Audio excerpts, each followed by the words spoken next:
Bugun Mart inqilobiga 10 yil to'ldi. Shu munosabat bilan Bishkekda Mart inqilobiga bag'ishlangan ilmiy amaliy konferensiya bo'ladi.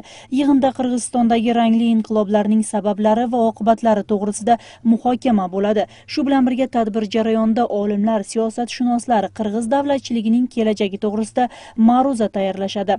Xuddi shunday konferensiya kecha O'sh shahrida o'tgan 2005-yili 24-martda Qirg'izistonda xalq kuchi bilan almashib 15 yil davlat boshida turgan prezident Askar Akayevning oilaviy boshqaruv tizimi qulatilgan. Uning o'rniga hukumatga kelgan prezident Qurmanbek Bakiyev 5 yildan keyin shunday yo'l bilan hukumatdan qulatilgan.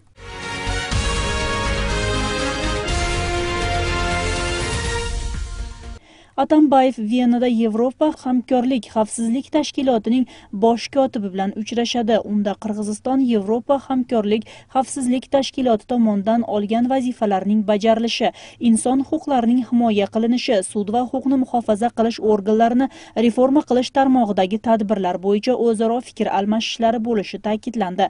Ungacha prezident Atambayev BMTning giyohvandlikka qarshi kurash boshqarmaligining bajaruvchi direktori Yuriy Fedotov bilan uchrashadi. Unda asosan Qirg'iziston orqali o'tgan giyohvand modda koridorining ahvoli va Afg'onistondan koalitsiya kuchlari chiqib ketganidan keyingi narko vaziyatning o'zgarishi bo'yicha taxminlar muhokama qilinishi xabar qilinmoqda. Bugun tushdan keyin Qirg'iziston prezidenti Atambayev boshchiligidagi rasmiy delegatsiya Parijga uchib, ish safari Fransiyada davom etadi.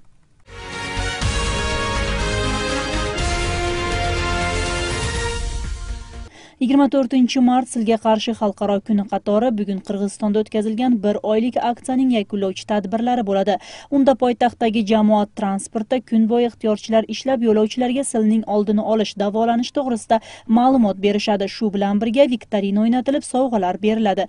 Tushuntirish ishlari O'sh shahrida ham davom etmoqda. Silga qarshi ko'rilayotgan tadbirlarga qaramasdan Qirg'izistonda yil sayin 6000 kishi silga duch keladi. Bularning ichidan 1000 ga yaqini kichkina bolalar.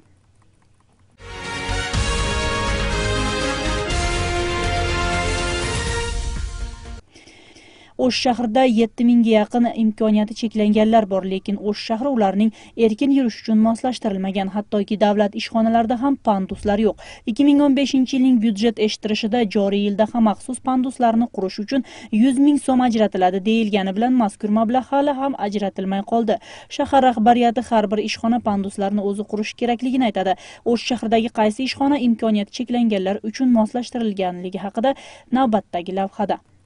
O'sh shahridagi davlat muassasalarining 80% panduslar yo'q. Fuqarolik jamiyat vakillarining aytishicha, imkoniyati cheklanganlarning erkin yurishi uchun shaharda sharoitlar yaratilmagan. Masalan, maxsus yo'laklar, yo'l chiroqlarida maxsus o'zgacha belgi beruvchi uskunalar o'rnatilishi shart. Ondan keyin janağı trotuardın çekelerinde bariyerleri dağı bizge tur emes, köçelerin kesilişinde janağı bir trotuardan ikinci trotuarga ötüp ketayotgan жерде дагы знактар коюлган эмес. Көбүнчө эми ал незрячий адамдарга көзү начар көргөндөргө эч бир ылайык ташылган шарт жок. Ал эми мына ден соолугу боюнча, физикалык абалы боюнча басып жүргөн адамдардын дагы анчалык деле көп эмес, эсепке алынган эмес да. Bu bino hukumatning O'shdagi vakilchiligi. Muassasaga kunora yuzlagan kishi murojaat qiladi. Biroq bu yerda imkoniyati cheklanganlar uchun maxsus yo'lkalar qurilmagan. Ba'zi ishxonalar oldida umuman panduslar bo'lmasa, ba'zi imoratlar noto'g'ri qurilgan. Bunga davlat ro'yxatga olish xizmati oldidagi ushbu pandus isbot bo'la oladi.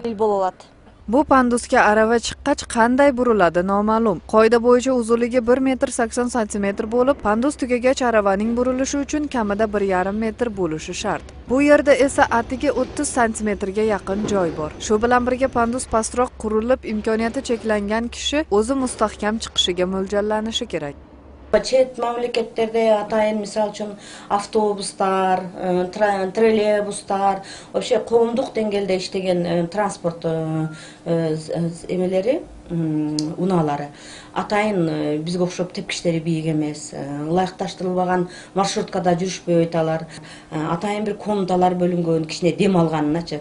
А бизде андай эч бир мамлекеттик мекемеде, айрыкча даже медициналык мекемелерде андай адамдар жүрө турган ыңгайлаштырылган шарт. Mutaxassislarning bildirishicha, nogironlarga to'sqinliklarsiz muhit yaratish uchun transport inspeksiyasi, yo'l qurish, qurilish boshqarmaligi ish olib borib, shahar meriyasi tomonidan nazorat qilinishi kerak. Biroq bu yilgi budjetdan panduslar qurish uchun mablag' ko'rilmagan. Pandus qurish shahardagi har bir muassasa, ishxonaning vazifasiga kiradi deyishadi meriya vakillari. Негизинен шаар боюнча курулган ар бир имараттарга архитектура башкармалыгы тарабынан пандустар боюнча долбоорго киргизилет. Ал долбоордо эгерде ал жеке менчик болобу, башка бир ишкана болобу курулуп бүтүп, курулушун эгер каралбай калган болсо, аны мамлекеттик экотек инспекция тарабынан көзөмөлгө алынат. Qurilish boshqarmaligidan bildirilganday, agar yangi qurilayotgan muassasa yoki ko'p qavatli uylarda panduslar inobatga olinmagan bo'lsa, qurilish to'xtatiladi va jarima solinadi. Ta'kidlab o'tsak, O'sh shahrida 7000 dan ortiq imkoniyati cheklangan fuqaro bor. Shahardagi muassasa, ishxona va ko'p qavatli uylarning 20%gagina panduslar qurilgan. Ra'noy Nazarova, Adina Do'smbetova, Zair Abdukerimov, Intimaq.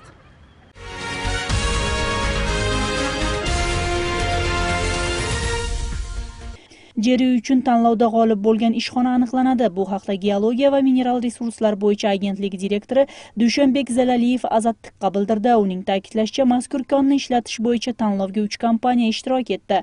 Bugun ularning qaysi biri keyingi bosqichga o'tgani aniqlanadi. Tanlov g'olibi yana bir oy ichida bilinadi. Tanlovga 3 kompaniya ariza bergan. Ularning ikkitasi Rossiya ishxonalari, uchinchisi bo'lsa Qirg'iz oltin ishxonasi. Jeri uni ishlatish huquqini olish hozirgi tanlovda $100 million ga baholanmoqda.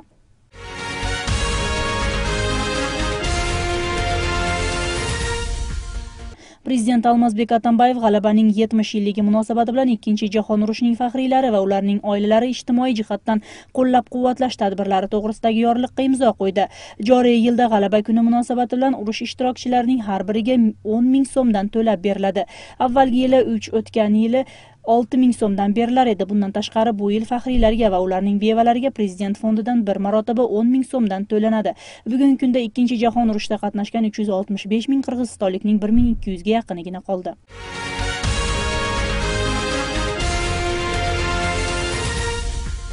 Bugun O'sh shahriga issiqlik berish to'xtatildi. Shahar rahbari O'sh issiqlik elektr markazi va issiqlik bilan ta'minlash ishxonasiga joriy yildagi issiqlik berishni to'xtatib, keyingi yilga tayyorgarlik ko'rish bo'yicha topshiriq berdi.